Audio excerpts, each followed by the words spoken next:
Welcome to Tail Talk Grooming Chronicles with Hound Therapy, the podcast where we talk all things pet grooming, daycare, academy, and more. Hosted by Shannon and Tanya of Hound Therapy, serving pet owners across North Texas. We're here to share expert tips, hilarious pet stories, and the inside scoop on keeping your furry friends happy and healthy. Our motto, humanity over vanity. And don't worry, we don't bite. Let's get started. Who let the dogs out? Who let the dogs out? Emotional support animals and service dogs both play vital roles, but they are not the same. In this episode, Shannon and Tanya break down the legal, behavioral, and training differences so pet parents and professionals alike can better understand their unique purposes.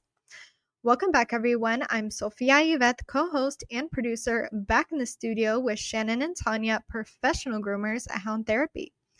Hi, ladies. How's it going today? We're good. We're getting ready to hopefully step out of summer, get into fall. Yes. Hot. Fall is fun time. Yes. So today, I know we're clearing up one of the most common misconceptions in the pet world, ESA versus service dogs, and why that distinction really matters. So ladies, can you tell us what is the biggest difference between an ESA versus a service dog? I'm going to let Tanya break down just the ADA and what they mean. So an ESA, for long version, is emotional support animal. So that emotional support animal really doesn't need any specific training to do their job. Their job is to provide companionship, which most dogs should already be doing for you. But some people need that with, anxiety issues, things like that. They needed just a little bit more. PTSD. Yeah. They'll all have those ESA dogs. And ESA dogs are not protected through the ADA, which is Americans with Disabilities Act. So for your ESA dogs, they're not protected to go into stores or restaurants, discount for apartments or anything like that. You can and will be told no. And not always. A lot of restaurants are animal friendly. So if you're in a place where animals are allowed and your dog is well behaved, the key things to mention is emotional support and American Disabilities Act. So a disability, somebody who has a dog that is there to help a disability, that dog has gone through breeding, it has gone through training, usually 2 to 4 years, depending on the dog. It is height and weight matched for the person that's using that dog. It's specifically trained to either open and close doors. It's trained to walk by wheelchairs and around wheelchairs. It is trained to urinate and defecate outside of a building. It is a dog that is used for service and for somebody who is needing a service. Not to say that an emotional support is not a service that needs to be there, but that does not make your dog a service dog. That a Yorkie cannot weigh enough pounds in any version of a Yorkie to pull somebody up off the couch. It's just not going to happen. And there is nobody that is so little and short that Yorkie is going to be able to autocorrect them when to step up over a curb or not. So that said, those are the things that we are looking for ESA. Now, almost any store, it's illegal for a store to ask you, it's a federal offense to say, excuse me, what's your disability or what is your dog here for? So a lot of people are abusing these two ESA dogs because they want cheaper pet deposits for their rentals. Or their pet deposit, or they want to be told they can move in. And as much as I can appreciate, that's great. Yeah. But for the people who do have PTSD, who do need that support, who do need a dog, the more we abuse something, the less that everybody else is able to use it that do need it. And the more rules that come with Correct. So that said, it's not, those animals aren't there. All animals should support you. That doesn't provide a service. They are there to give you that love and emotion. They give you just as much as you can get. when you take and you abuse those two, or you recreate, say, oh, I have a service dog and we're able to do this, and you walk in with a Yorkie or a dog that poops on aisle 10 and is sniffing the child's butt next door, and they're grabbing dog treats off of the aisle as we're walking, the store owner, whether, I don't care what kind of certifications you've got, if your dog is disrupting their business, they're going to ask you to leave, and they have the right to do so. So you're going to end up with a bigger problem or a conflict, and you can still end up in the same debate of, well, my dog's an ESA, my dog's a service animal. That's great. He just took a massive dump on aisle 10, so you can't stay here. It's common sense. The dogs that have that kind of training are usually very well behaved. They, at the very least, have basic sit, stay down. They have their basic 7 down, and they're not going to disrupt. Just as if you have an ADA dog, there are a lot of places that you cannot take a dog that has gone through extenuous training amounts of, this person is solely dependent. Well, they can't go into a lab.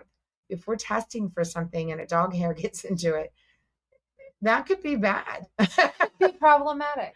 So there are still places that dogs are not allowed, and that's for a reason. The places where they are allowed, it's amazing that these restaurant owners and the patios, and that we've kind of lowered down our guard as a community and said, hey, look, these pets are part of our family. That's great. But we need to make sure that we, just like our children, we send them to school. We make sure that they learn how to talk to other dogs and people. They're civilized humans. Yeah, we don't civilized counter dogs. surfing and taking somebody's burger off the plate as they're walking by. Or worse yet, we got a hiker and she's like, oh yeah, he's just, nobody wants that in a restaurant. Use those things with the common courtesy as which they're intended. Know the words. Do not step up. I have an ESA dog. You're already kind of telling on yourself. You're like, I need emotional support, which is great if you don't care if everybody knows, but it's not a service dog if it's a Yorkie. It's an emotional support dog, and it's not used for a discount. All dogs should be supporting you. In order to get those, I think they're cracking down a whole lot more on the certifications that you've got to get those. You need to go with some therapy. A therapist needs to say, yes, this person is competent and capable to take care of a dog.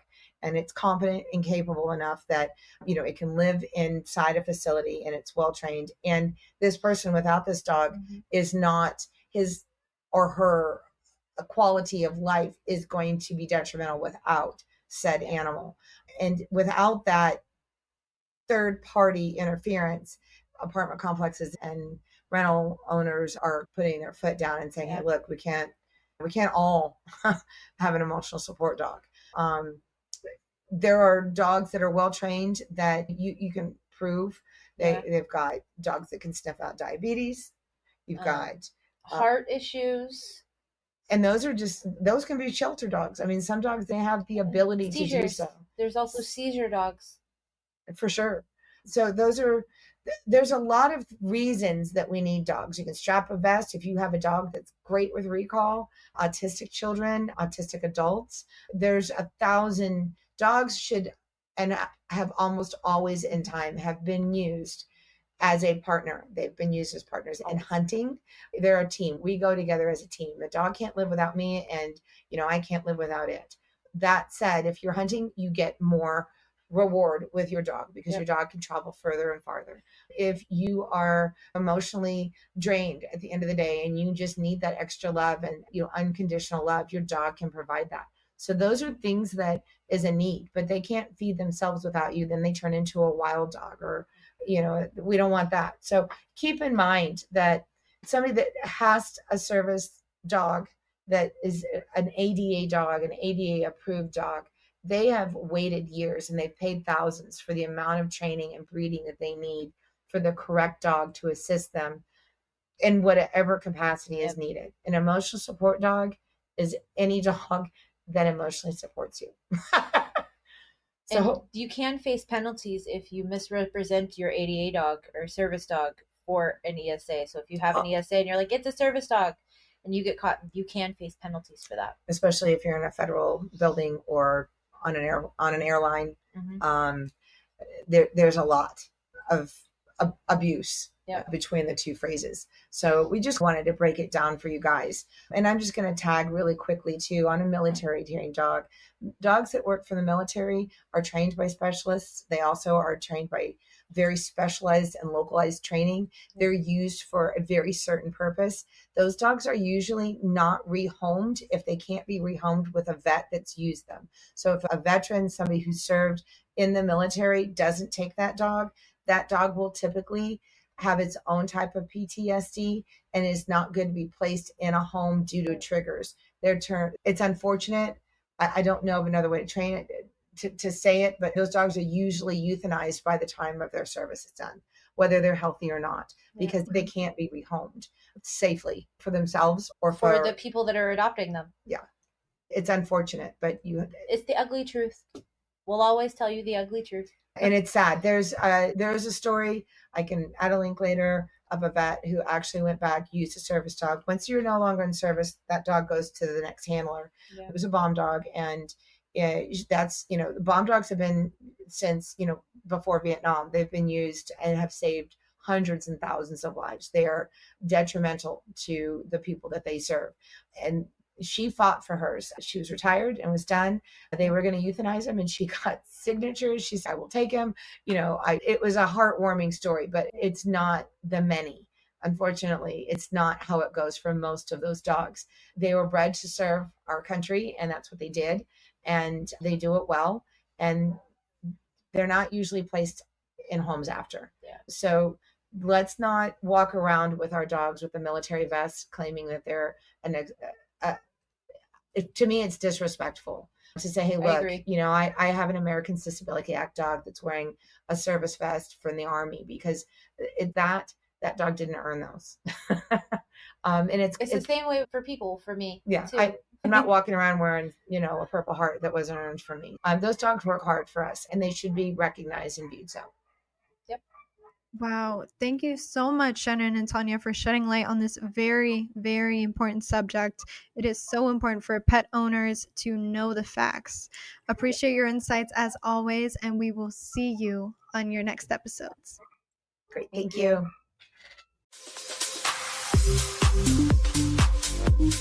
That's a wrap for this episode of Tail Talk with Hound Therapy.